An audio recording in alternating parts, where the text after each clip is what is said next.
सभी हिंदी साहित्य प्रेमियों का हिंदी साहित्य की क्लास में आपका हार्दिक स्वागत अभिनंदन। हम पढ़ रहे हैं यूथ कंपटीशन टाइम से जो जितने भी महत्वपूर्ण क्वेश्चन दिए हैं अलग अलग चैप्टर वाइज दिए हुए हैं। देखिए, जो हिंदी साहित्य के इतिहास से संबंधित महत्वपूर्ण क्वेश्चन आंसर थे वो आदिकाल, भक्तिकाल, रीतिकाल आदि से संबंधित हमने जितने भी महत्वपूर्ण क्वेश्चन थे वो सभी पढ़ लिए हैं। अब हम चले हुए हैं आधुनिक काल के ऊपर। आधुनिक काल में भारतेंदु युग और द्विवेदी युग से जितने भी महत्वपूर्ण क्वेश्चन इस बुक में दिए थे वो सारी मैंने कंप्लीट आपको पढ़ा दिए हैं। ठीक है, आज हम पढ़ेंगे छायावाद, राष्ट्रीय सांस्कृतिक चेतना एवं हलावाद से संबंधित महत्वपूर्ण क्वेश्चन आंसर। देखिए, छायावाद के चार स्तंभों में इसका पहला क्वेश्चन है 233 का। छायावाद के चार स्तंभों में निम्न में से कौन एक नहीं है? आगे हैं, निराला है, प्रसाद है, पंत है, तो कौन नहीं है? तो देखिए, निराला भी है, प्रसाद भी है, पंत भी हैं और एक महादेवी वर्मा है, लेकिन अज्ञे नहीं है। अज्ञे क्या है? अज्ञे देखिए, इन्होंने तार सप्तक का निर्माण किया था। ठीक है, किसका निर्माण किया था? तार सप्तक का निर्माण किया था इन्होंने। तो क्या आएगा? छायावाद के चार स्तंभों में अज्ञे नहीं है। ठीक है, छायावाद के चार स्तंभों में जयशंकर प्रसाद, निराला, सुमित्रानंदन पंत और महादेवी वर्मा है। अज्ञे प्रयोगवाद के प्रवर्तक कवि हैं। अज्ञे के संपादकत्व में चार तार सप्तकों का प्रकाशन हुआ था। अज्ञे ने तार सप्तक की भूमिका में प्रयोगवादी कवियों को क्या कहा है?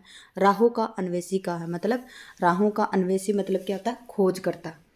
आगे क्वेश्चन है, राम की शक्ति पूजा के विषय में कौन सा कथन असत्य है?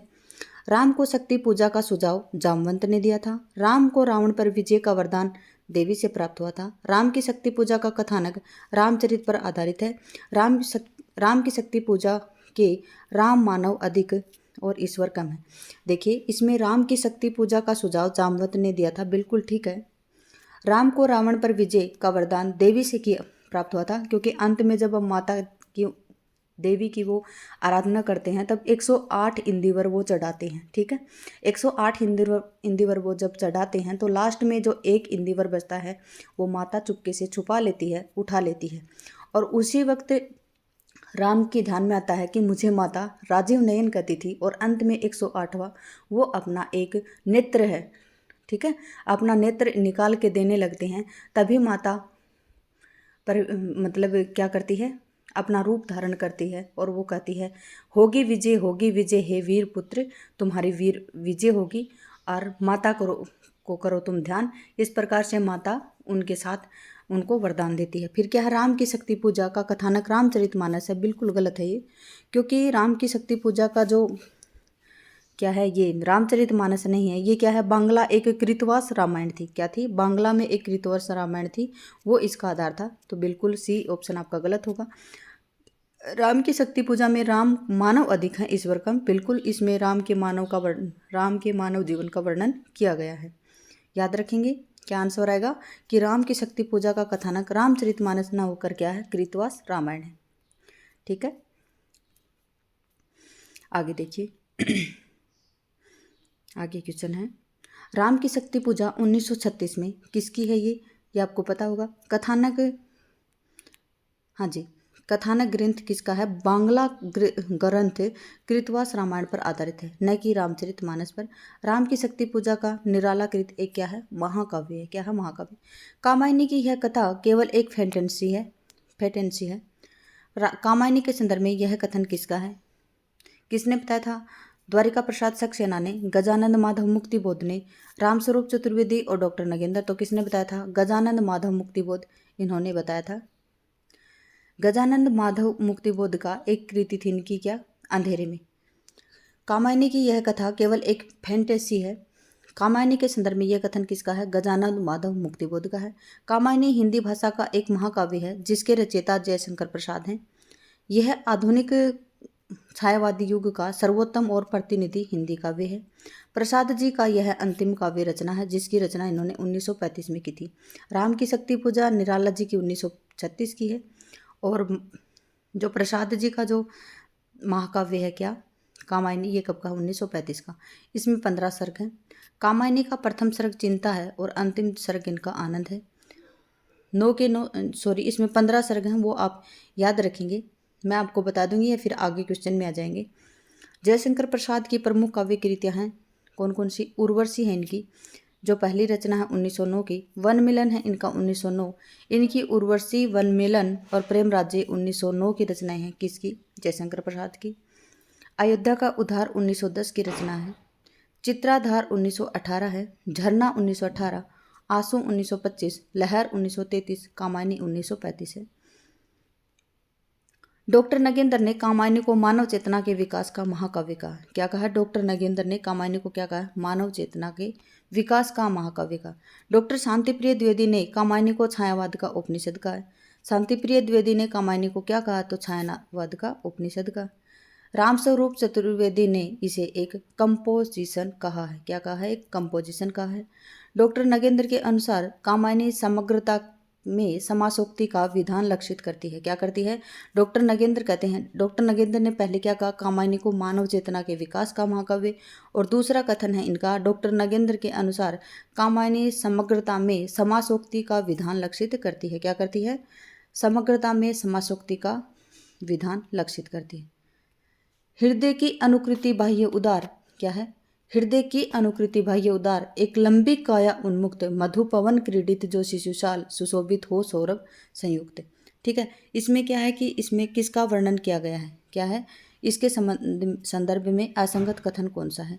हृदय की उदात्तता का वर्णन है इसमें, देहष्टि का वर्णन है, मादकता का वर्णन है, मनु के सौंदर्य नहीं, इसमें मनु के सौंदर्य का वर्णन नहीं है, बल्कि इसमें कामायनी मतलब श्रद्धा के सुंदरता का और उसके शरीर में जितने भी वहाँ पे दिखाई गई हैं, जैसे हृदय की अनुकृति बाह्य उदार, एक लंबी काया उन्मुक्त, ठीक है, पवन मधु पवन क्रीडित, जो शिशुशाल सुशोभित हो सौरभ संयुक्त। तो इसमें क्या? हृदय की अनुकृति, इसके संदर्भ में मनु के सौंदर्य का वर्णन असंगत है। प्रस्तुत काव्य पंक्तियां जयशंकर प्रसाद की रचित कामायनी से उद्धृत हैं। इस काव्य में पंक्ति में श्रद्धा के सौंदर्य का वर्णन किया गया है। प्रस्तुत पंक्ति से कवि का आशय है कि श्रद्धा आंतरिक रूप से जितनी उदार, भावुक, कोमल हृदय की थी, वैसा ही उसका बाह्य रूप भी वैसा ही था।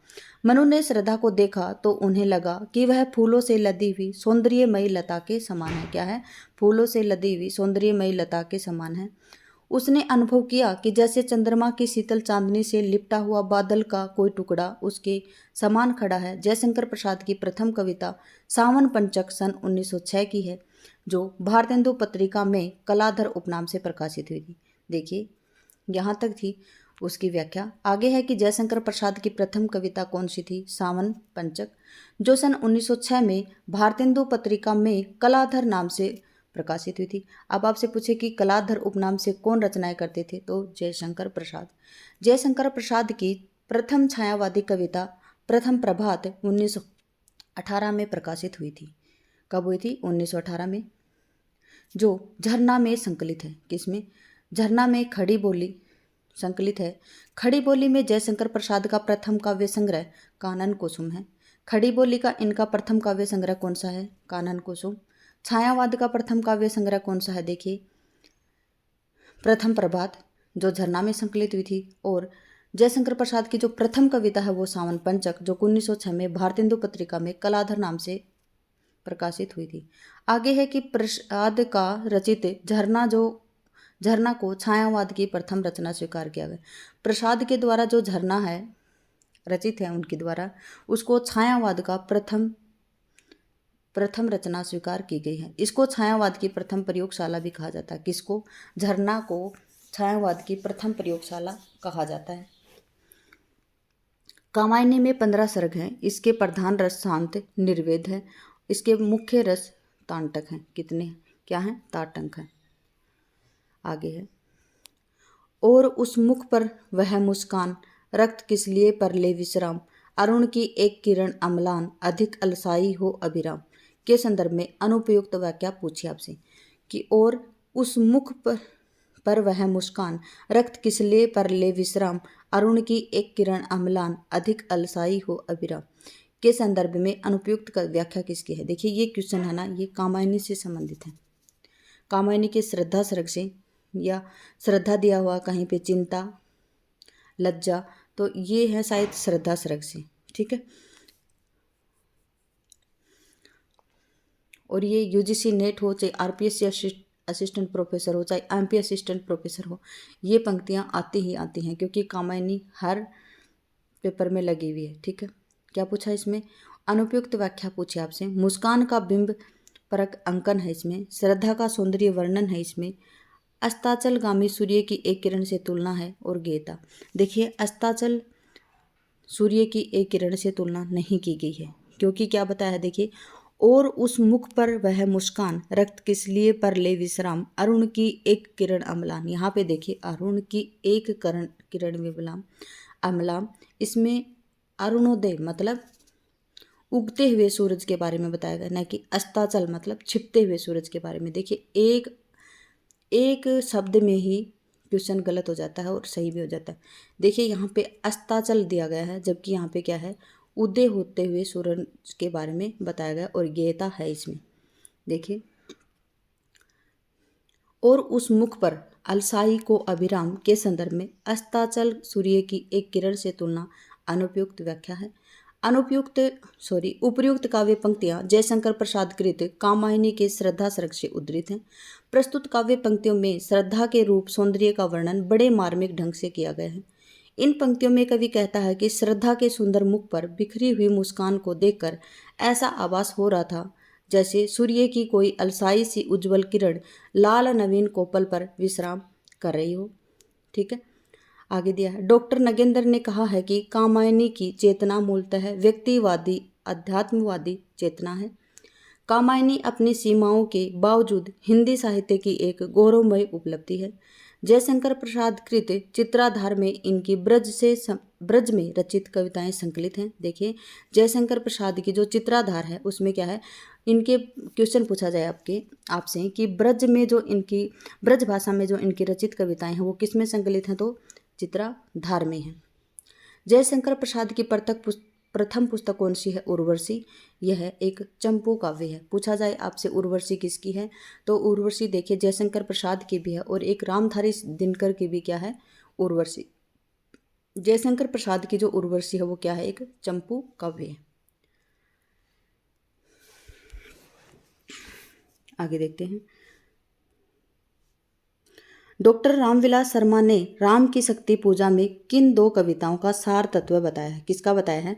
जागो फिर एक बार और बादल राग, तुलसीदास व सरोज स्मृति व जूही की कली, और तुलसीदास या कुकुरमुत्ता। इसमें आएगा तुलसीदास और सरोज स्मृति। ठीक है, डॉक्टर रामविलास शर्मा हैं, उन्होंने रामविलास शर्मा का जन्म 1912 है, याद रखेंगे। राम की शक्ति पूजा में किन दो कविताओं का सार तत्व बताया? राम की शक्ति पूजा किसकी है? निराला जी की है। और कब की है? 1936 की है। राम की शक्ति पूजा पर किसका प्रभाव है? तो बांग्ला रामायण कृतिवास रामायण का है। इसमें तुलसीदास और सरोज स्मृति इनका एक शोक गीत है। क्या है? शोक गीत है और ये 1935 की रचना है। निराला जी ने अपनी पुत्री सरोज की मृत्यु के बाद उसकी स्मृति में सरोज स्मृति लिखा था। तुलसीदास है, तुलसीदास जी के बारे में बताया गया इसमें, और तुलसीदास इनकी 1938 की रचना है। आप ये नहीं सोचेंगे कि तुलसीदास के नाम से तुलसीदास ने की थी, नहीं, तुलसीदास के नाम से किसी ने की थी, निराला जी की ही रचना है ये। क्या? 1938 की रचना है। ठीक है, और ये राम की शक्ति पूजा के सार तत्व के बारे में बताया किसने? डॉक्टर रामविलास शर्मा ने। एक एक क्वेश्चन को बड़े ध्यान और मनोयोग के साथ पढ़ना। डॉक्टर रामविलास शर्मा ने राम की शक्ति पूजा में दो कविताओं, तुलसीदास जो 1938 की रचना है, सरोज स्मृति 1935 की रचना है, और राम की शक्ति पूजा इनकी 1936 की रचना है, का सार तत्व माना गया। सूर्यकांत त्रिपाठी निराला जी का जन्म सन 1897 है और मृत्यु इनकी 1962 को हिंदी में मुक्त छंद का प्रवर्तक कहा जाता है। देखिए, निराला जी को मुक्त छंद का प्रवर्तक कहा जाता है। निराला को मुक्त छंद का प्रवर्तक कहा जाता है। द्विवेदी युग में हमने पढ़ा था कि हरि गीतिका मतलब मेथी कैसी होती है? हरी होती है। तो हरि गीतिका छंद का क्या बताया था हमने? मैथिली शरण गुप्त बताया था। यहाँ पे भी थोड़ी सी ट्रिक लगाने की कोशिश करते हैं। मुक्त होता है वह व्यक्ति कौन? जो निराला होता है। निराला नाम से आप समझ ही गए होंगे, हिंदी साहित्य के स्टूडेंट हैं आप। निराला मतलब स्वच्छंद, एकदम पवित्र, और मन मस्ती मौजी सब कुछ लगा लीजिए आप। तो निराला क्या हो गया? मुक्त हो गया। और मुक्त छंद के प्रवर्तक कौन है? निराला, जिनका जन्म 1897 को हुआ था। निराला ओज उदात्ते और विद्रोह के कवि थे। किसके थे? ओज उदात्ते और विद्रोह के कवि थे।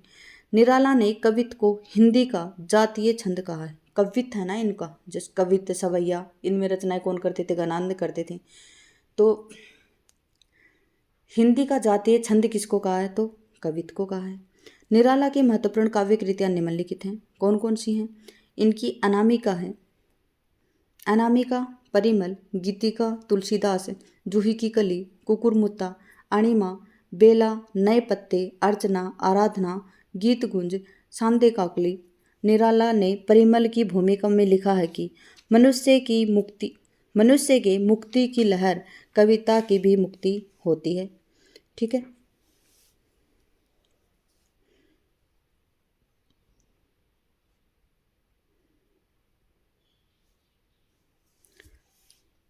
क्या लिखा है कि मनुष्य की मुक्ति की तरह ही कविता की मुक्ति होती है। देखिए ये पंक्ति तो परिमल की भूमिका में लिखा है इन्होंने। क्या लिखा है?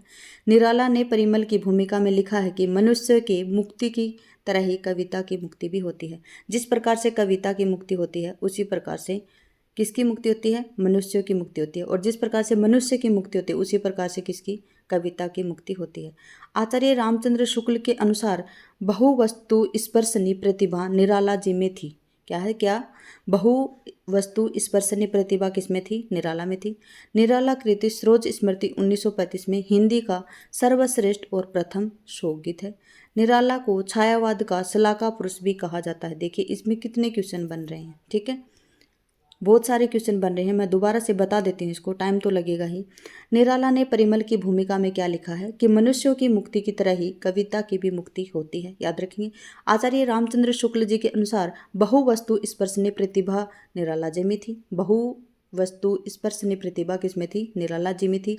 किसने कहा? तो रामचंद्र शुक्ल जी ने कहा है।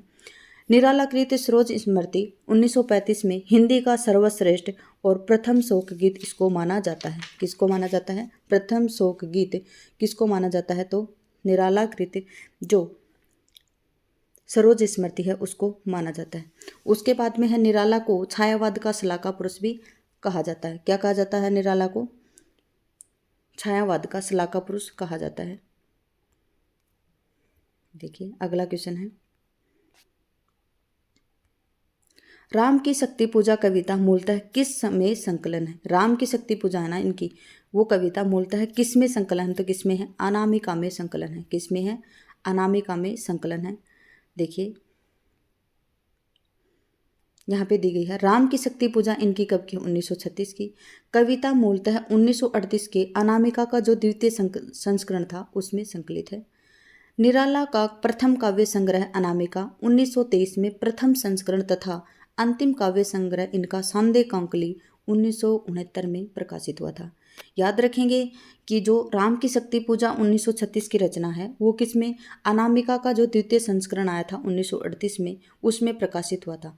अनामिका का प्रथम संस्करण कब आया था? तो अनामिका का प्रथम संस्करण 1923 में आया था। ठीक है। और इनका अंतिम काव्य संग्रह सांदे काकली है जो कि 1939 में आया था। निराला की प्रथम कविता थी जूही की कली जो 1916 में प्रकाशित हुई थी। अंतिम कविता है इनका पत्रोत्कंठित जो जीवन का विष बुझा हुआ। क्या है? पत्रोत्कंठित जीवन का विष बुझा हुआ, ये इनका अंतिम कविता है। ठीक है। काव्य संग्रह इनका अंतिम है सांदे कांकली जो 1969 का है, जबकि अंतिम इनकी रचना है, अंतिम कविता है इनकी पत्रोत्कंठित जीवन का विष बुझा हुआ। निरालाकृत अनामिका 1938 में संकलित महत्वपूर्ण कविताएं इस प्रकार से। देखिए निराला ने जो 1938 में वो प्रकाशित करवाया था अपना अनामिका, उसमें कौन कौन सी कविताएं हैं? तो सरोज स्मृति है उनकी 1935 की, सम्राट एडवर्ड के प्रति, प्रेयसी, राम की शक्ति पूजा 1936, रेखा, तोड़ती पत्थर, सच है 1935 आदि इसमें संकलित हैं। अनामिका में कौन कौन सी कविताएं संकलित है? तो अनामिका में सरोज स्मृति है जो इनकी 1935 की रचना है, सम्राट एडवर्ड के प्रति, प्रेयसी, राम की शक्ति पूजा जो 1936 की रचना है, रेखा है, तोड़ती पत्थर और सच है 1935 की रचनाएं। निराला के भक्ति भाव से पूर्ण गीत क्या है? अणिमा है। भक्ति भाव से पूर्ण इनका गीत कौन सा है? अणिमा।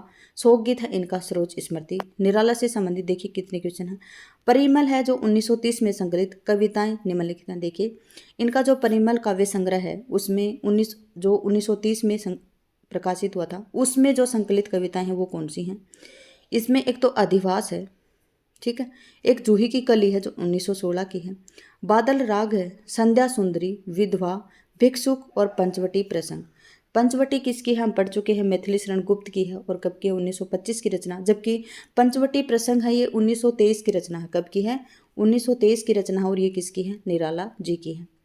निराला कृत तुलसीदास 1938 में 101 छंदों में रचित एक खंड काव्य है। जो निराला कृत है क्या तुलसीदास, वो 1938 में रचा गया है और उसमें क्या है? 101 छंद है उसमें और उस क्या है? ये एक खंड काव्य है। तुलसीदास क्या है? एक खंड काव्य है। याद रखेंगे। इसमें से मैं आपको दोबारा पढ़ाऊंगी। राम की शक्ति पूजा क्या है? 1936 की रचना है जिसकी कविता मूलतः अनामिका की द्वितीय संस्करण, जो अनामिका का द्वितीय संस्करण वो कब प्रकाशित हुआ था? 1938 में।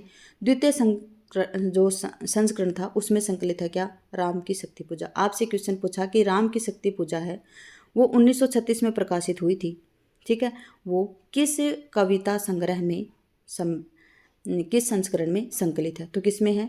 अनामिका के द्वितीय संस्करण में संकलित है। अनामिका का द्वितीय संस्करण 1938 में प्रकाशित हुआ था। आपसे पूछे कि अनामिका का प्रथम संस्करण था वो कब प्रकाशित हुआ था? तो सन 1923 में प्रकाशित हुआ था, ठीक है। निराला का प्रथम काव्य संग्रह कौन सा था? अनामिका, जो 1923 में प्रकाशित हुआ था। निराला जी का अंतिम काव्य संग्रह कौन सा था? सांदे कांकली, जो 1969 में प्रकाशित हुआ था। निराला की प्रथम कविता कौन सी थी? तो जूही की कली 1916 और अंतिम कविता थी पत्रोत्कंठित जीवन का विष बुझा हुआ। निराला कृत जो अनामिका है वो 1938 में, निराला के कृत जो अनामिका है उसमें संकलित कविताएं पूछे आपसे, तो पूछे कि अनामिका में कौन कौन सी कविताएं संकलित हैं? सरोज स्मृति है इनका जो शोक की था वो 1935 की रचना। सम्राट एडवर्ड के प्रति प्रेसी, राम की शक्ति पूजा 1936 की है। रेखा, तोड़ती पत्थर और सच है 1935। ये सभी किसमें संकलित हैं? अनामिका में। आगे पूछा निराला के भक्ति भाव से पूर्ण गीत अणिमा में संकलित हैं। परिमल 1930 में। आपसे पूछे कि निराला के जो भक्ति भाव से पूर्ण गीत हैं वो किसमें हैं? अणिमा में है। परिमल 1930 में संकलित कविताएं निम्नलिखित हैं। परिमल में कौन कौन सी कविता संकलित है? तो देखिए अधिवास है, जूही की कली जो 1916 की है, बादल राग है, संध्या सुंदरी, विधवा, भिक्षुक, पंचवटी प्रसंग और निराला कृत जो तुलसीदास है वो 1938 की रचना है। इसमें क्या है? 101 छंदों में रचित एक खंड काव्य है। आगे पूछा है राम की शक्ति पूजा में प्रयुक्त रवि हुआ अस्त पंक्ति का असंगत व्याख्या है। सूर्य के अस्त होने का वर्णन है, राम के निर्बल होने का संकेत है, दत्ताक्षर र का प्रयोग है, लक्ष्मण के मूर्छित होने का संकेत है। पूछा आपसे राम की शक्ति पूजा में प्रयुक्त रवि हुआ अस्त पंक्ति का असंगत व्याख्या पूछी आपसे, तो लक्ष्मण के मूर्छित होने का संकेत ये असंगत है। क्यों है? क्योंकि सूर्य के अस्त होने का भी वर्णन है, राम के निर्बल होने का भी संकेत है, दग्धाक्षर र का भी प्रयोग है, लेकिन लक्ष्मण के मूर्छित होने का संकेत इसमें नहीं दिया गया है। निराला की राम की शक्ति पूजा में प्रयुक्त रवि हुआ अस्त पंक्ति में लक्ष्मण के मूर्छित होने का संकेत असंगत व्याख्या है, शेष विकल्पों की व्याख्या संगत है। निराला कृत राम की शक्ति पूजा कब का है? 1936 का और किस में संकलित है? तो अनामिका द्वितीय संस्करण 1938 में प्रकाशित है, ठीक है। राम की शक्ति महाकाव्य का उपजीव्य बांग्ला कृतिवास रामायण है। राम की शक्ति पूजा कविता निराला और छायावाद का अन्यतम उपलब्धि है, ठीक है। निराला के काव्य संग्रह हैं अर्चना, आराधना, गीत गुंज में गेय तत्व की प्रधानता है, ठीक है। निराला के काव्य संग्रह में अर्चना, आराधना और गीत गुंज में गेय तत्वों की प्रधानता पाई जाती है। दलितों के दुख, पीड़ा और उनकी हीन दशा का वर्णन नए पत्ते काव्य संग्रह में हुआ है। किसमें हुआ है? नए पत्ते में। दलितों के दुख, पीड़ा और उनकी हीन दशा का वर्णन किसमें हुआ है? नए पत्ते में। निराला की कुकुरमुत्ता, गरम पकौड़ी, तोड़ती पत्थर, भिक्षुक आदि प्रगतिवादी भावधारा की कविताएं। देखिए यहाँ पे जो 3 क्वेश्चन बन रहे कौन सा को पूछा आपसे कि निराला के काव्य संग्रह कौन से? अर्चना, आराधना और गीत गुंज में गेय तत्व की प्रधानता है। पूछे आपसे कि गेय तत्व की प्रधानता इनके कौन से काव्य संग्रह में? तो आप बताएंगे अर्चना, आराधना और गीत गुण।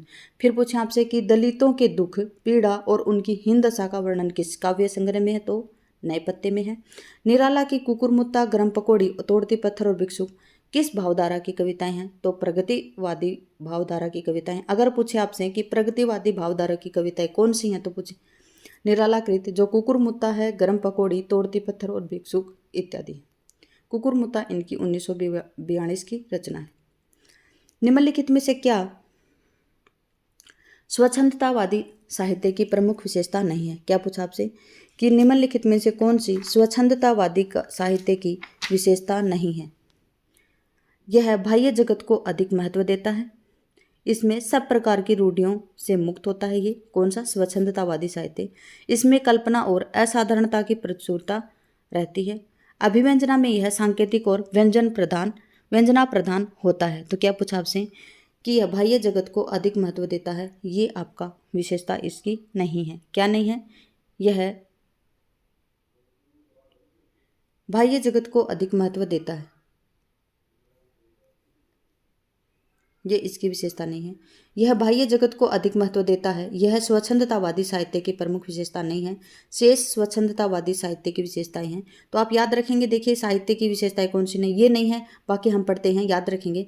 यह सब प्रकार की रूढ़ियों से मुक्त है, किसी भी प्रकार की रूढ़ि से युक्त नहीं है, ये सभी से मुक्त है। इसमें कल्पना और असाधारणता का प्राचुर्य रहता है। ठीक है, इसमें क्या वर्णन है? कल्पना का भी है और असाधारणता ताकि भी क्या है, प्राचुर्य रहता है। अभिव्यंजना में यह सांकेतिक और व्यंजना प्रधान होता है। क्या होता है? अभिव्यंजना में यह सांकेतिक और व्यंजन प्रधान होता है। यह बाह्य जगत को अधिक महत्व देता है, ये बिल्कुल गलत है।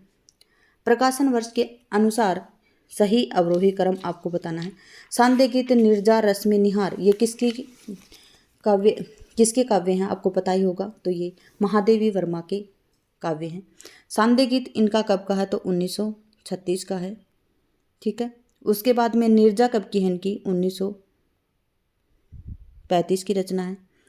और रश्मि कब की है? इनकी 1932 की। और पूछा है निहार कब का है? 1930 का है।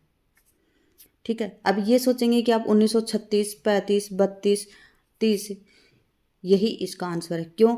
क्योंकि इसमें आरोही क्रम ने पूछ के क्या पूछा आपसे? अवरोही क्रम। क्वेश्चन को ध्यान में रखेंगे, यहाँ पे आरोही और अवरोही को भी ध्यान में रखेंगे आप, तो इसमें ए ऑप्शन इसका आएगा। देखते हैं उत्तर। विकल्प में दी गई रचनाएं महादेवी वर्मा की हैं, जिनको अवरोही क्रम में इस प्रकार से दर्शाया गया है। अवरोही मतलब उल्टे क्रम। सांध्य गीत उनका 1936, नीरजा 1935, रश्मि 1932 और निहार इनका 1930।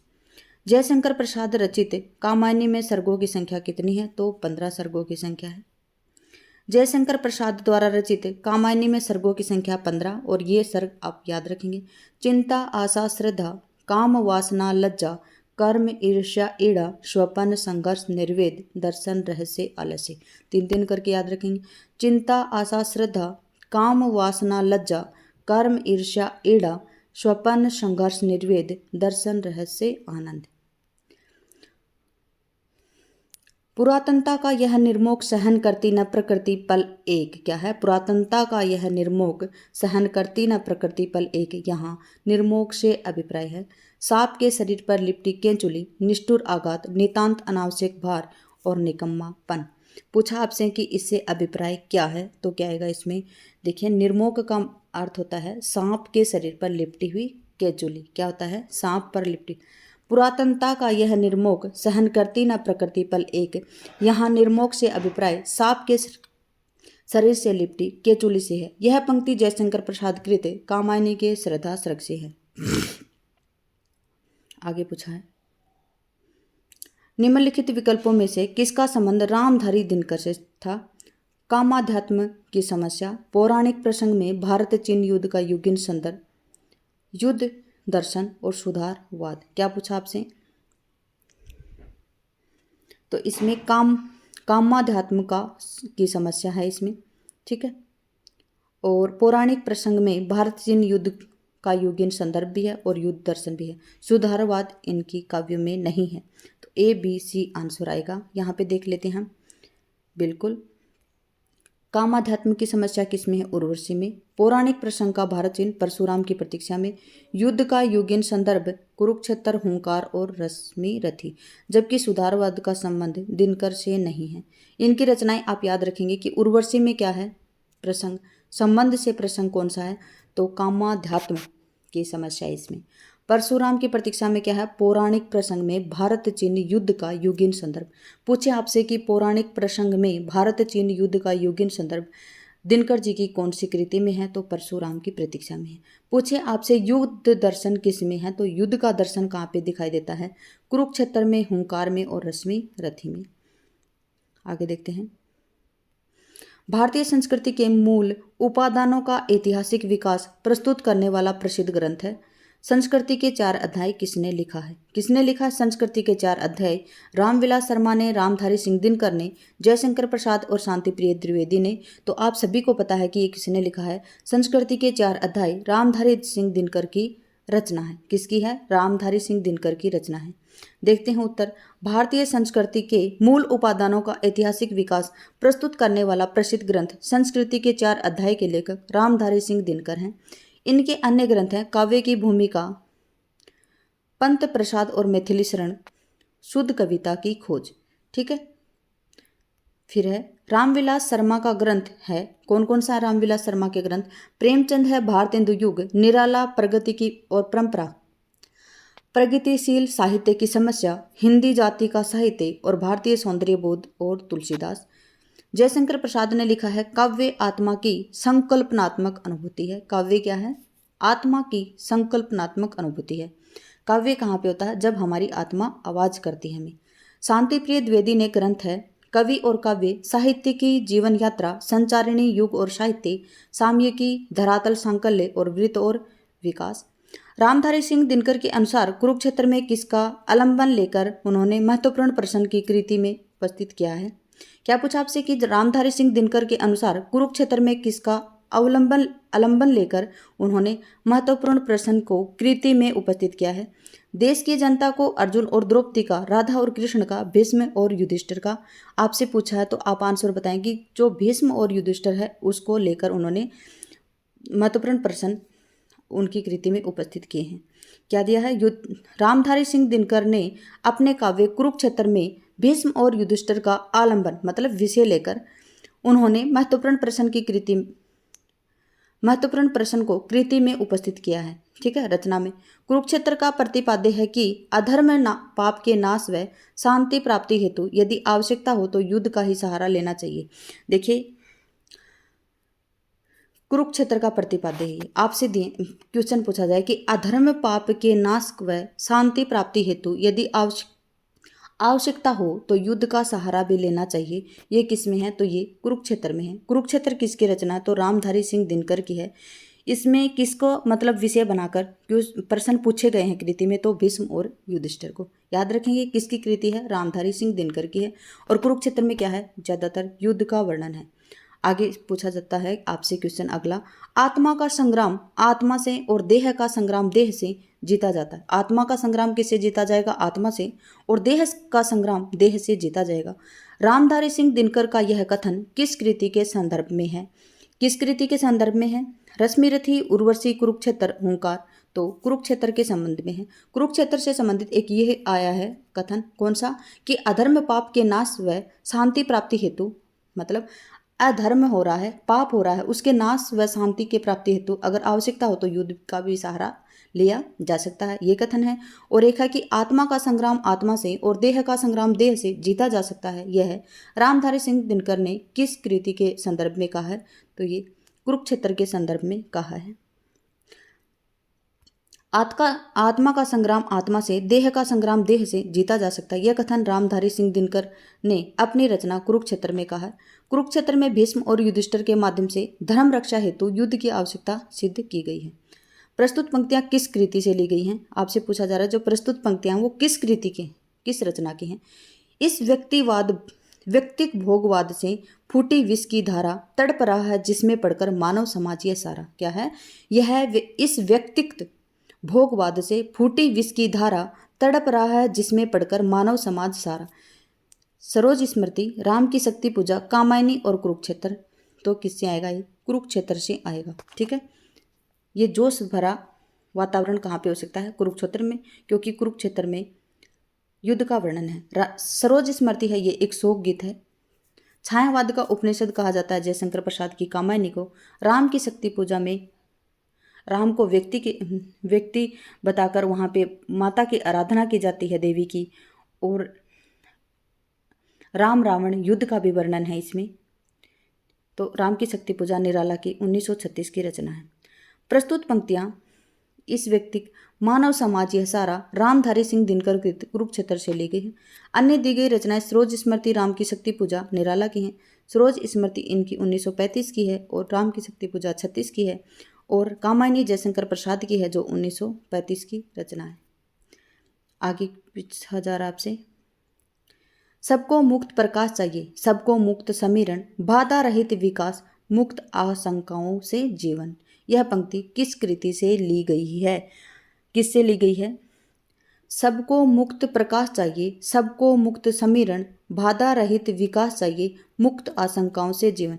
यह पंक्तियां किस कृति से हैं? तो किस कृति से आएगी? कुरुक्षेत्र से आएगी। किससे आएगी? कुरुक्षेत्र से। सबको मुक्त प्रकाश चाहिए और से जीवन, ये पंक्तियां रामधारी सिंह दिनकर कृत कुरुक्षेत्र से ली गई। ठीक है, आज करेंगे हम यहीं तक। क्लास में बने रहने के लिए धन्यवाद। आपका दिन शुभ रहे। जय हिंद, जय भारत, जय जवान, जय किसान।